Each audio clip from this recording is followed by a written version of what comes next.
হায় হায় বন্ধুরা, দেখেন সরকার পদত্যাগ করার পরে মানুষ কিভাবে সরকারি ডিগিতে মাছ ধরছে। এখানে বাধা দেওয়ার মতো কেউ নেই। দেখতে পাচ্ছেন ডিগির চতুর্দিক দিয়ে কিন্তু মানুষ ঘেরাও করে বড়শি দিয়ে মাছ মারতেছে। এখানে দেখতে পাচ্ছেন যে ডিগির চতুর্দিক দিয়ে কিন্তু একটুও ফাঁক নেই, সব মানুষ মাছ মারতেছে এবং বাধা দেওয়ার মতো কেউ নেই। সরকার যখন পদত্যাগ করলো পরে পরে কিন্তু অনেক মানুষ মাছ এখানে মারতেছে এবং অনেকে আসতেছে। দেখতে পাচ্ছেন চতুর্দিকে, অর্থাৎ যদি আমি ওই দিকেও দেখাই আপনাদেরকে, চতুর্দিকে কিন্তু মানুষ দিয়ে ঘেরাও করা এবং এত বড় বড় মাছ, অনেক বড় বড় মাছ হয়েছে, সবাই মেরে মেরে কিন্তু নিয়ে যাচ্ছে। বলার মতো কেউ নেই, ঠিক আছে? যে বলতে আসবে তাকে কিন্তু হামলা শিকার হতে হবে, এরকম একটা বিষয় এখানে। চিলমারী উপজেলার কিন্তু জায়গা এটা, চিলমারী উপজেলাতে।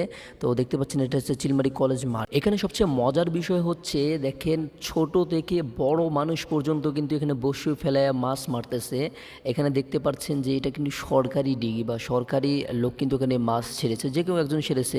তো দেখতে পাচ্ছেন যে এখানে কিন্তু এখন সবাই মাছ মারতেছে একে মনের সুখে। এখানে কিন্তু একটু আগে জাল দিয়ে মাছ মেরেছিল, তো জাল দিয়ে মাছ মারতে নিষেধ করেছে ছাত্ররা বা যারা এখানে মাছ মারতেছে সবাই, কারণ বড়শি দিয়ে মাছ মারতেছে, এটা একটা আনন্দ।